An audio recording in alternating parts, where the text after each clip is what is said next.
Hello, I'm Dorian. This is Ashley. Hello, hello. So today we're going to talk about tips for being more confident. So I think that this video is super important because we've both struggled, and so we want to make sure that if you're struggling out there, that we arm you with the tools to become a more confident man. And I want to talk for a second about confidence versus arrogance because they can be construed as being the same thing. I think that That's a good point. Arrogance is the maybe making up for a lack of confidence in a lot of areas. I've noticed some of the most arrogant people I've ever met have no reason to be arrogant for the most part, and you're like, where is this coming from? And usually it's coming from a bad place. They're overcompensating their lack of it. And arrogance is something that no one wants to be around. It's try-hardy. It makes everyone kind of laugh behind your back. Confidence is not caring what people think, trying to do your best and trying to almost self-edify, like you want to make yourself feel the best. So let's get into the tips real quick to be more self-confident. The first one is identify kind of the self-thinking going on. It's internalizing. You need to look inward a little bit here. Self-confidence starts and pretty much ends with the self. Anything exterior that's going to make you feel better usually is not lasting. I know for me, it took me a long time to recognize that, well, it was my problem actually. It was much more internal for me than it was externally. I was nervous and I always thought people were thinking these things about me, but it turns out I was really just thinking them about myself and then convincing myself that others were thinking about it. So the best way to start is to start realizing and start thinking about and identifying the things you're telling yourself that are making yourself worse. For me, it was Instagram. I was following a lot of other stylists and other people out there, and I just felt like, wow, like just watching their stories and their posts, I'm like, they're just getting so much further than I am. They're working on this project and this project and this, and would really like bum me out because I'm like, where's my career going? Why aren't I as busy as they are? But with Instagram, no one's gonna post a bad day or when they're not working. They're just gonna post when they are working, and they're only posting the best stuff possible, so it's very distorted. So it's, as Ash is pointing out, basically what it boils down to is identifying where these thoughts are coming from and trying to address it. I know that's a very simple version of it, but that is something that is really critically important to then making yourself get better and more self-confident, is really understanding where that comes from first and foremost. And the second one is know the truth. You are great. I'm sorry if you don't believe me now. Hopefully you'll believe me down the road if we can hopefully give you some tips and give you some things to do to make yourself more self-confident. But I'm telling you, you're already great. That's the beautiful thing about it. For myself, I started to realize I never really changed. I was just, it was a matter of perspective for me. I was always this way. Again, first and foremost, you're already great. You just haven't recognized it yet. That's what it is. If you have any kind of self-doubt that's happening, like say like you're about to do like this big speech or a big job or whatever. Say, I'm gonna screw it up. I'm gonna screw it up. No, I know it. No, see, that's when you're supposed to talk to yourself and be like, no, you've got this. You've got this. You're gonna kick ass. And I actually do that because I get nervous sometimes before big jobs, like with a fitting with a new client or on a photo shoot. So I actually tell myself, like, you've got it, Ashley. You're gonna kill it. You know, like just be calm. You're good. Yep. So, and it really helps. It does. It kind of pumps you up a little bit. It's weird. You're like your own cheerleader at that point. And it is helpful, especially as you're trying to relearn and rewire your brain to just be like, no, I'm good enough. And the next point is practice.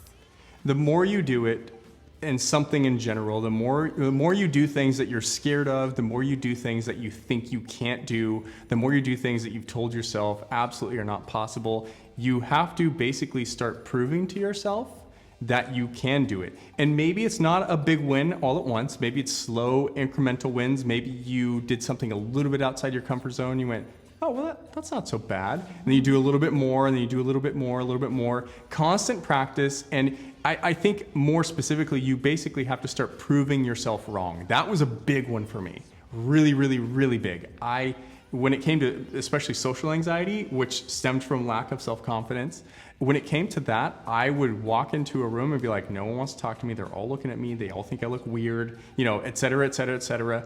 And I would just freeze, turn around, and get the hell out of there. So what I started doing, I went, okay, that's a problem. I know I'm gonna have an issue with this later in life. It's already later in life for me. I was already in my 20s when I had this issue. I go, okay, so let me just strike up a conversation. I went into a store and I would talk to the sales rep. They're paid to talk to me. It doesn't, like, they're gonna be this sweet to me no matter what I say to them. So you're like, excuse me, where's the canned tomatoes? Absolutely, no, 100%.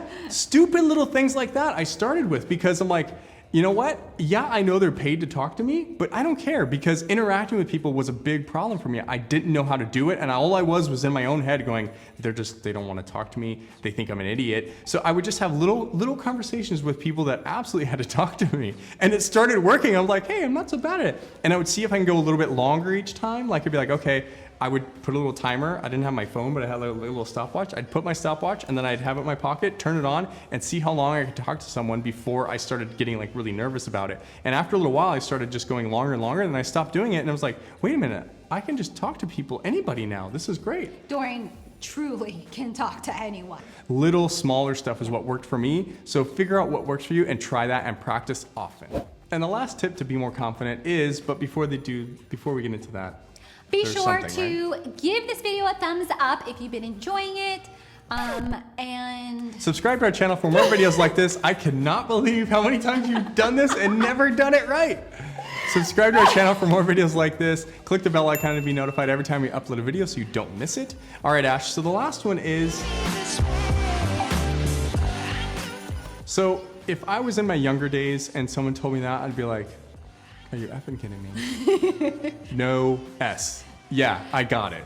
But I think what we're going to talk about here is a little more specific to that. Yes, it falls under that banner, but we'll drill into the details. Ash, you've got a good story about this. It's your outlook in life, and it's the way you say things. So when someone's like, oh, how's your day?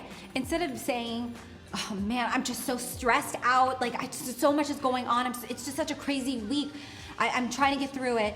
Instead of saying that, because everyone is stressed, everyone is busy, so that shouldn't be, if you're saying that, then it's going to cause you to feel that way, to feel Numero like uno person I always did that, and I actually trained myself to stop doing that. And when people ask me, how are you today, or how's it going, I'd be like, you know what, it's great, it's busy as usual, but can't complain, loving everything I'm working on right now.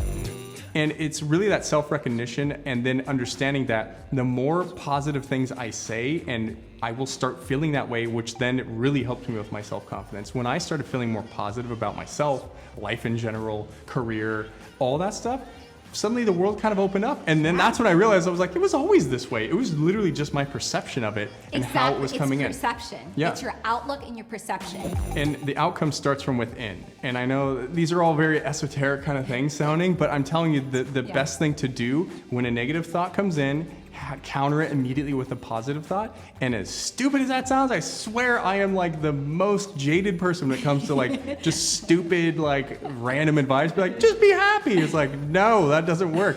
But this actually does work. So be more positive, not just in the way you say that, but in the way you think and act, and you will 100% start feeling more self-confident about your ability to overcome adversity and just have a better life in general. And so, Ash, I think those tips should help. Yeah. They helped me tremendously, helped you as well. Cheers to a better you. You can be better. You're already better. You just don't know it. It's a matter of perspective at this point, I'm telling you. So practice, show yourself, prove yourself you're wrong, and tell yourself that you're wrong often, and you will be more self-confident, I promise you. Thank you, guys. We'll see you in the next one. Bye. Bye.